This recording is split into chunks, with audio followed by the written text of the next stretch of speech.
All right, guys. So, as you all know, the Rogan sphere has been progressively more and more cooked by the day over the past year or so. They really rode the Trump train as hard as possible, and that train has now smashed into the side of a mountain, and it's a smoldering ash heap that's lit on fire.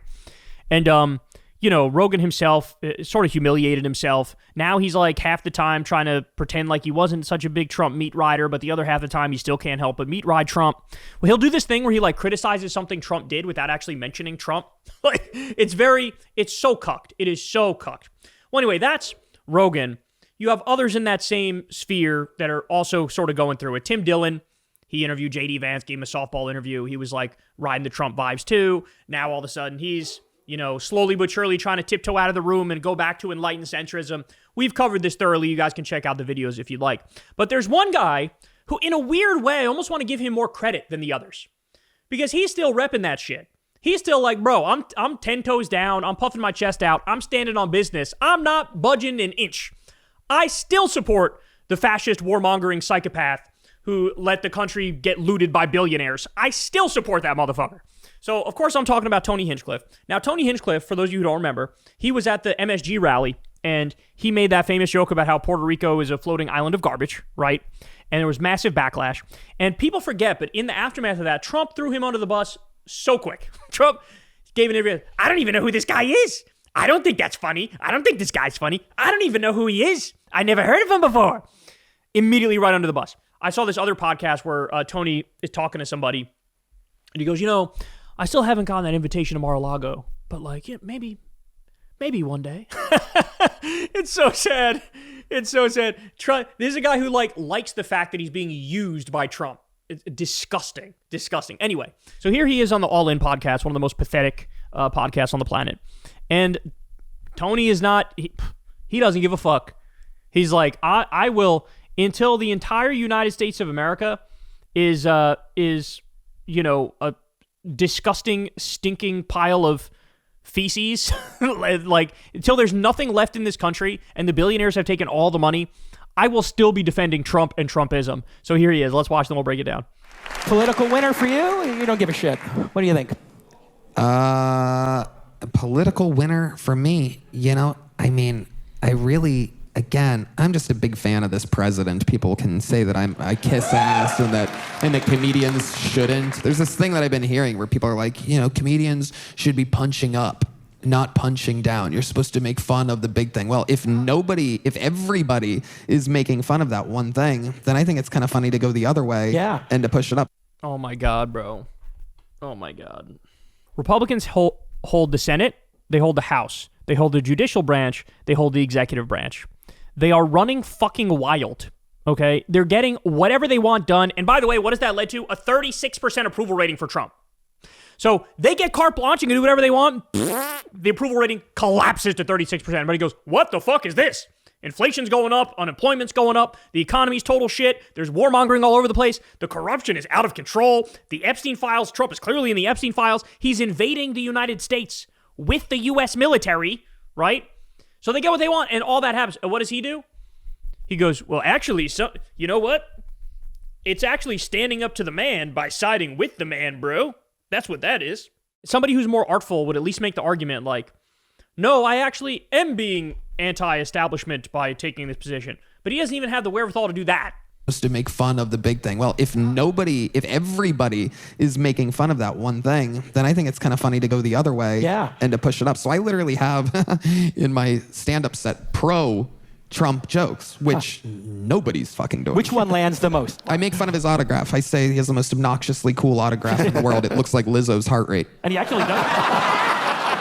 All right, biggest political loser sacks. Who's the biggest? By the way, he does have the best sense of humor, must be, of any president we've ever had. He is just hysterical. Oh, I totally... Anyone who spent time with him is just blown away at just how funny he is. All the best comedians talk about how he might be the funniest human being on planet Earth. This is so elite-brained. This has nothing to do with the decisions he's making and how it's impacting everybody, not just in this country, but around the world, right? This is a guy who just kicked 18 million people off Medicaid and refused to extend the Affordable Care Act subsidies. So now healthcare premiums are going to double, triple, quadruple, and in some cases more than that for the American people. This is a guy who froze the food stamp money which meant 42 million people were starving. They cut 94 million pounds of food aid from going to food banks, which further starved Americans during the holiday season, right? This is a guy who's blowing up innocent fishermen in the Caribbean. What they're talking about here is so fucking elite-brained, inside baseball, like I know him so I could talk like this, totally divorced from the real world and how regular people are impacted by this emperor who you find so fucking funny. And by the way, there's a difference, I'm sorry, between a guy who's like inadvertently funny because he's such a fucking narcissistic buffoon that you end up laughing at him. There's a difference between that and somebody like actively trying to be funny and like making you laugh because they plan to make you laugh through their wit and their intelligence, right? Trump is just a fucking buffoonish, oafish, fredophile war criminal, and like he's so self-obsessed and narcissistic and stupid that he blurts things out that are inadvertently funny. Like, how do you not make that distinction when talking about Trump? Like, how do you not? It's just so, God, they're such smug elitists. I know they fancy themselves the outsider, the fucking regular guy. This is the most insider conversation I've ever heard. He might be the funniest human being on planet Earth. Yeah. This is a conversation I've had. I'm not going to name their names, but you can put it together in your head. I'm talking about the actual best comedians in the world. All of them. I believe. Yeah, so in other words, all the hacks. All the hacks. All those Austin comedians that you guys fucking love so much. Joe Rogan, for example. It's all the hacks. Is what it is. And this is why people are saying comedy's going through a dark age right now. It's because comedy is supposed to be an outsider thing. It's supposed to be punching up. Instead, you guys have snuggled up to the rich and the powerful, right? Rogan has on a new billionaire every other week, whether it be Mark Zuckerberg or Mark Andreessen, and they lie to people about the Consumer Financial Protection Bureau, and they spread fucking misinformation, and, you know, that Peter Thiel and shit on there, lecturing people about the Antichrist. So that's the problem, is you've snuggled up to the wealthy and the powerful, yet you still pretend like you're victims and outsiders. And so, yeah, this is why comedy is cooked, because of exactly what you're describing. That people, you know, they're in on the fun with Trump. Like, tee-hee-hee. Ignore the fact he made billions of dollars off the White House and he's incredibly freaking corrupt. Ignore it completely. Tee-hee-hee. Ignore the warmongering and the bombing Iran and Somalia and Yemen and Venezuela. Ignore it, because he's funny. God, there's just, I hate him so much. All of them. Yes. Michael Richards. Yeah. No, I'm kidding. you know who the best are, and yes, they all agree. I mean, there's funny is funny. It's undeniable. Yeah. Literally, God damn it, I'm blanking out. But this week he did something so fucking. Oh, the Somali thing. Yeah. It's a hellhole. They come over here and they bitch and complain. Like it's just common sense, and that's the funniest. I don't know if you guys are familiar with the rant he's talking about. I watched it live. I wanted to take a shower after listening to that rant. He did this whole, like, you know, he did this rant against Somalis and said, oh, all they do is bitch, all they do is complain, and, like, they're the problem. We don't want them in this country anymore. It was just like a textbook, Bull Connor-style, overtly racist screed. And here's Tony Hinchcliffe going, I love it. It was hilarious. That was hilarious to you? That's hilarious. Like, okay, here's the problem with Tony Hinchcliffe and with this Austin comedy in general, right? Is it's not about comedy anymore. It's not. It's now become, Tony Hinchcliffe's idea of comedy is, I'm going to be the edgiest boy in the room. I'm going to be the most offensive boy in the room. And he's replaced laughter. He's not trying to evoke just laughter out of his audience. What he's trying to evoke is the, he's trying to evoke that. Did he say that? He's trying to invoke that reaction. The shock. He's more like a shock jock than like a traditional comedian, right? And the problem with that is that's lazy. That's hack. To just try to evoke feelings of like, wow, that's really extreme. That's really out there. That's really edgy. That's really unacceptable. Like, to try to evoke that reaction, you just have to say the most bombastic, ludicrous thing. You just have to say the most evil thing you can think of, right? That's how you get that reaction. To actually make somebody laugh is much more of an art form, where it's this like visceral thing that people can't control. You have to find a way to craft something so clever and so intelligent and so witty that it makes them laugh. But Tony's not going for that. He's going for the, ha! He's going for that. Like, I can't believe he said that. He's going for that.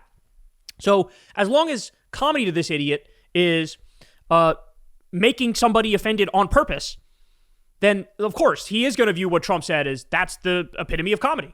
Going on a racist rant against Somalis is the epitome of comedy. So, I mean, look, I think that says so much about who this guy is. It says so much about him. And look, it's just, if something is actually mean-spirited, it's no longer funny. That's the other thing he doesn't get.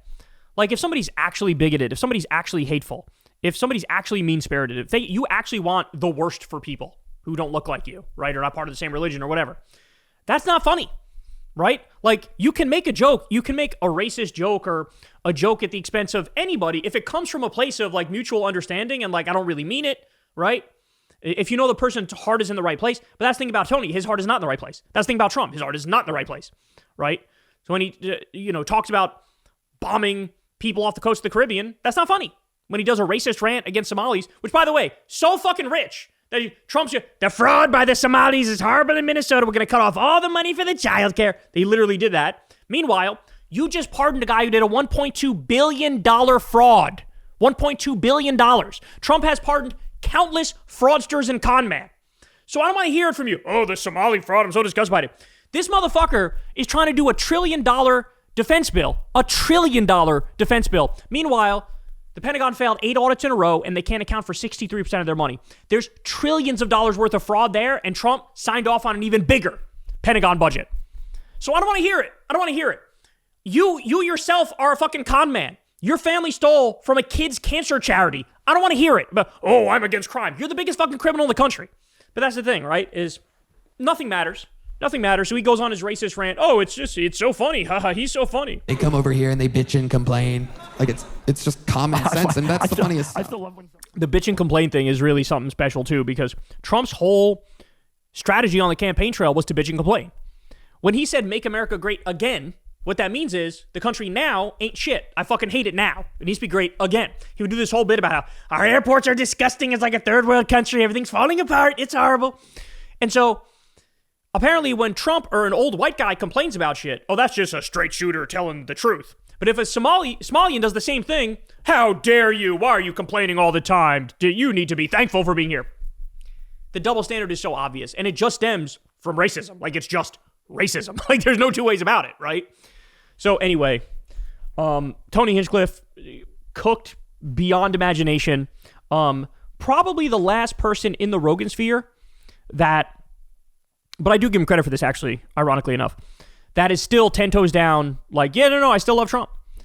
Because the other guys are trying to pretend like they didn't do what they did, right? Like, Rogan's trying to pretend like he didn't give Trump a softball interview and a hand job under the table, So many of those guys are like, oh, who, me? I'm not even that right wing, bro. I don't even know what you're talking about. Really? You were on the Trump train. We're not fucking stupid, right? At least Tony's like, no, I'm repping that shit. I'm standing on it. Okay. All right, noted. Good. At least he's more honest than the rest of them about that, but he also happens to be dead wrong about fucking everything. So I love that these guys are now starting to rapidly fall off. All right, guys. That's the show, y'all. I love y'all very much.